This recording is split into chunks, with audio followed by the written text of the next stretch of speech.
Praise lord, హల్లెలూయా. దేవుడి నామానికే మహిమ, ఘనత, ప్రభావం కలుగును గాక. పరిశుద్ధుడు, సర్వశక్తిమంతుడు మనకు తోడుగా ఉండును గాక. దేవుని యొక్క కృప మనపై నుండును గాక. ఈ ఉదయకాల సమయంలో దేవుడు మనతో మాట్లాడుచున్న మాట న్యాయాధిపతులు 7వ అధ్యాయము 7వ వచనము. అప్పుడు యెహోవా గతికిన 300 మనుషుల ద్వారా మిమ్మల్ని రక్షించేదను, మిద్యానీయులను మీ చేతికి అప్పగించేదను. జనులందరూ తమ తమ చోట్లకు వెళ్ళవచ్చునని గిద్యోనుతో సెలవిచ్చెను.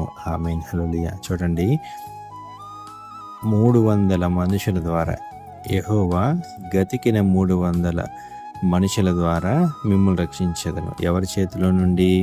మిద్యానీయుల చేతిలో నుండి. మిద్యానీయుల చేతిలో నుండి అంటే మిద్యానీయులు ఎంతమంది ఉన్నారు? సైనికులు మిద్యానీయులను లెక్క పెట్టలేనంత మిడతల దండి వలె వారు ఉన్నారు. వీరు ఎంతమంది ఉన్నారు? వీరిలో 30,000 మంది నుంచి 300 మందికి వచ్చారు. 30,000 మంది ఉంటేనే భయపడిపోయారు ఇశ్రాయేలు ప్రజలు, అంతమంది ఉన్నారు కదా అని. ఆ 30,000 మంది నుంచి కూడా దేవుడు 300 మందిని ఎరుకున్నాడు. గిద్యోను సైన్యం ఇది 300 మంది. 300 మంది గిద్యోను సైన్యము లక్షలలో ఉన్న మిడతల దండు లాంటి మిద్యానీయుల సైన్యం మీద గెలిచిందంటే అది ఎంత ఘనకార్యం అండి అది. 300 మంది అక్కడ, మిడతల దండి వలె ఉన్న మిద్యానీయులు ఎక్కడ అంటే, శత్రువు ఎంత బలవంతుడైనా సరే దేవుడు నీతోనే శత్రువుని అణగదొక్కిస్తాడు. ఎందుకని? ఇప్పుడు ఫర్ ఎగ్జాంపుల్, అపవాదికి దేవునికి యుద్ధం జరగాలి. ఎందుకంటే అపవాది దుష్టుడు కాబట్టి అపవాదికి దేవునికి యుద్ధం జరగాలి. కానీ దేవుడు ఏమనుకుంటున్నాడంటే, నేను కాదు చేసేది యుద్ధం, నేను యుద్ధానికి దిగితే నీవు నామరూపాలు కూడా నీవు ఉండవు కాబట్టి నా పిల్లలే నీతో యుద్ధం చేస్తారని దేవుడు మనల్ని సృజించి ఉన్నాడు. అందుకే మనము చేసే ప్రార్థన వాడికి ఓటమన్నమాట. దేవుడు వాడిని త్రొక్కుతూ ఉంటాడు. అది ఎలా అంటే, ఫర్ ఎగ్జాంపుల్ చూసుకోండి, ఏదన్నా 2 వ్యక్తులు ఉన్నారు. ఒక వ్యక్తి ఒక ఐఏఎస్ కేటగిరీ అనుకున్నాం, ఇంకొక వ్యక్తి ఏదో రోడ్డు పక్కన షాపులో ఉన్న వ్యక్తి అనుకున్నాం.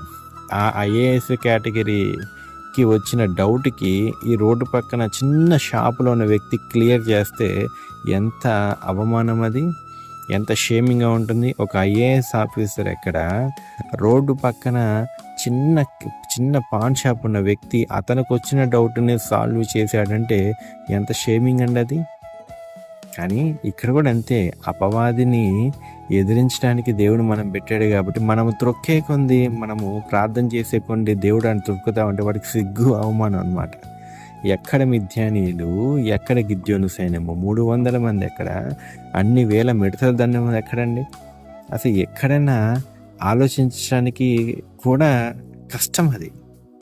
కానీ దేవుడు ఆ 300 మందే నాకు చాలన్నాడు. ఆ 300 మందితోనే ఆ 30 కుప్పలుగా ఉన్న మిద్యానీయుల్ని జయించి గిద్యోనికి వారిని అప్పచెప్పి ఉన్నాడు. నిజంగా దేవుడి యొక్క బలము ఎంత శక్తివంతమైంది.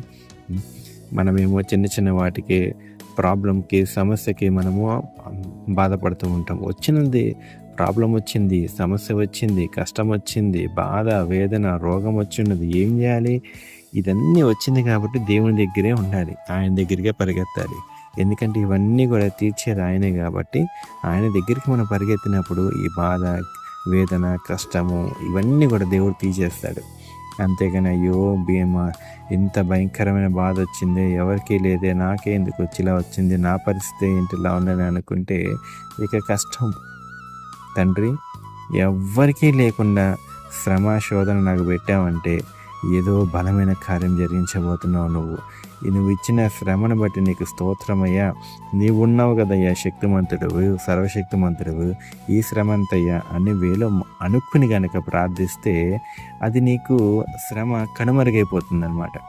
చూడండి, దేవుడు ఎన్నోసార్లు ఎన్నో వాక్యాల రీతిగా ఎన్నో ఉపమానాలు చెప్పి ఉంటున్నాడు. ఎందుకంటే ధైర్యపరుస్తానికి, బలపరుస్తానికి.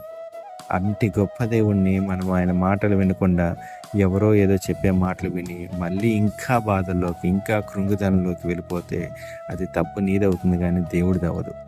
నువ్వు దేవుని వైపు వచ్చినప్పుడు, దేవుని మాటలు వింటే నువ్వు ఆ ప్రాబ్లం నుంచి ఎస్కేప్ అవుతావు. కానీ అదే నువ్వు దేవుని మాటలు వినకుండా గనక నువ్వు వేరే మనుషుల ద్వారా మాటలు వింటే ఆ ప్రాబ్లం నీ చుట్టూనే తిరుగుతూ ఉంటుంది. కానీ గిద్యోను దేవుని వైపు తిరిగాడండి. దేవుని చెప్పిన ప్రకారం చేశాడు. గిద్యోను మాట కూడా అడగలేదు. 300 మంది ఉన్నారు కదయ్యా, వాళ్ళు అంతమంది ఉన్నారు కదా, నేను ఎట్లా వెళ్ళనని చెప్పిన అసలు అడగలేదు. దేవుడిచ్చిన ప్రకారమే పట్టుకున్నాడు.